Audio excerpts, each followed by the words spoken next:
All right, we're going to open a bit of a time capsule today. We're jumping back to 2013 to spend a whole year inside the head of an online education pioneer, Morten Flate Paulsen. And what a year it was. We're going to see him launch a brand new company, lead a global community, and, get this, fight to stop a piece of digital history from being totally wiped out. And believe it or not, this is where our story's going to end, high above Marrakesh in a hot air balloon. This one single moment, this image, it really captures the whole spirit of his journey in 2013. It's all about that chance to rise above the day-to-day grind and finally see the bigger picture of what was happening. You see, 2013 wasn't just another year on the calendar. For Paul Paulsen, it was a real crucible. I mean, it was a time that pushed him to the limit, testing his business, his entire philosophy, and even his place in the very community he helped create. This is where the line between his personal life and his professional drive just completely dissolved. So here's how we're going to walk through his year. We'll start with a very personal dilemma he was facing. Then we'll watch him build his school from scratch, connect with people all over the world, face down a huge threat to his industry, and fight to save that digital history I mentioned. And finally, we'll get to that moment of clarity up in the sky. Okay, so Section 1, the entrepreneur's dilemma. Every story's got to start somewhere, right? For Morten Paulsen, the story of 2013 didn't start in some fancy boardroom. Nope, it started on a squash court where he was wrestling with a really human question. This weekly game with his childhood friend, it was so much more than just a game. It was his space, a place to vent. He could talk openly about all the challenges of his new startup, NooA. And for an entrepreneur, getting a moment of that kind of unfiltered honesty, that's gold. And this gets to the heart of his dilemma. He was wrestling with this question: how much transparency is too much? And this wasn't just out of the blue. He was really inspired by the huge controversy around the author Karl Ove Knausgaard, who had just laid bare all these incredibly intimate details about his family. It got Paulsen thinking, where's the line? And this question created this powerful internal conflict for him. See, in his professional life, he was all about transparency and online learning. It was his whole philosophy. But personally, he was really struggling with how much of himself and how much of his brand new company he should actually put out there. This question, it was going to stick with him all year long. All right, Section 2. So while he's mulling over these big philosophical questions, this wasn't just some academic exercise. He was deep in the trenches, fighting tooth and nail to make his startup, the Nordic Open Online Academy, or NooA, actually work as a business. For pretty much any startup, there's a moment where everything just comes down to a single number. For NooA, that number was 400,000 Norwegian kroner. This grant, it was everything. It was the lifeblood that let them turn the dream into an actual reality by launching a bunch of new courses. But a grant alone doesn't guarantee success, right? You need a really smart financial model. And NooA's was, it was kind of genius in its simplicity. Here's how it worked. The student pays the whole course fee up front. NooA gets the cash, and the student gets access right away. Then, and only then, does NooA pay the teacher and the course provider their cut later on. That means income always came in before the expenses went out. For a startup, that kind of positive cash flow, man, that's the holy grail. So, you've got your finances sorted, but how do you find students when you've got basically no budget? Simple. You go all in on the cloud.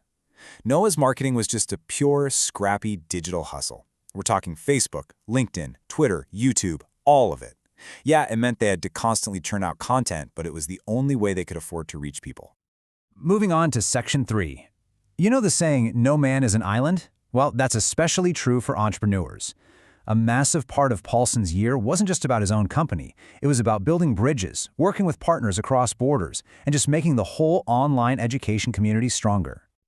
And the STEAM project is a perfect example of this. Now, this wasn't about making a ton of money. It was about strategy. NooA helped traditional course providers in places like Denmark and Latvia get up to speed with e-learning. And by doing that, they built these crucial relationships and really positioned themselves as the experts in the field. Then June came around, and it was a huge moment for him. He was the president of EDEN, the European Distance and E-Learning Network, and he got to bring their massive annual conference to his hometown of Oslo. Can you imagine? What a proud moment, getting to show off Norwegian innovation to almost 400 people from 45 different countries. And right there at that conference, he got a total surprise. He was named an Eden Senior Fellow, which put him in this really exclusive group of pioneers. This quote here really says it all. One of the most distinguished researchers and practitioners, an inspirational president in a time of great challenges. Just a really powerful, emotional moment recognizing decades of his hard work. Okay, section 4. But you know how these stories go. Just as he's hitting this career high, a storm was brewing back home in the Norwegian education world. A huge wave of mergers was starting, and it threatened the very existence of the kind of small, agile, independent online schools that he believed in. And this was the fundamental conflict.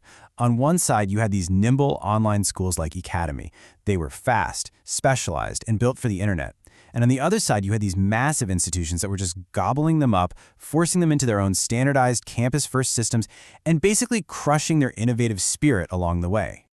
So while the whole industry was just obsessed with bigger is better and chasing mergers, Paulsen was brave enough to ask the question nobody else was. Are we sure about this? What are we losing here? He wanted to talk about the disadvantages of getting so big.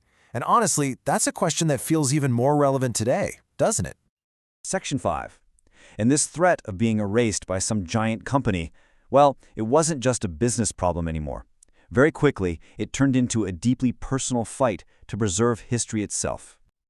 Okay, get this. In September, an email lands in his inbox. It's from his old employer, NKI. And they're asking him, telling him really, to delete an entire blog. A blog that held 11 years of online education history, detailing over a decade of innovation. This was a direct attempt to just erase a huge part of the story of online learning in Norway. And that personal battle just blew up into this much bigger, universal concern. It made Paulsen realize just how fragile our digital history is. I mean, think about it. All that research, all those articles, entire journals, they could just vanish with a click. It really makes you wonder, who's in charge of making sure our digital memory doesn't just disappear? All right, final section. And that brings us full circle, right back to where we started. High up in the air, looking down on everything, and finally getting a chance to put a year of insane challenges and incredible wins into perspective. Because no one's story happens in a vacuum, right?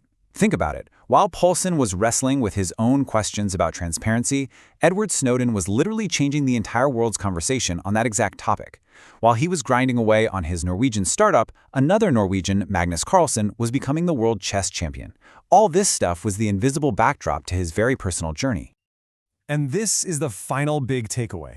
Floating up there in that balloon, totally disconnected from emails and deadlines, he had this simple but profound realization. Real creativity, it doesn't happen at your desk. It happens out of the office. And that's just a powerful reminder for all of us, isn't it? Sometimes the only way to figure out a problem down on the ground is to get a whole new perspective from way up high.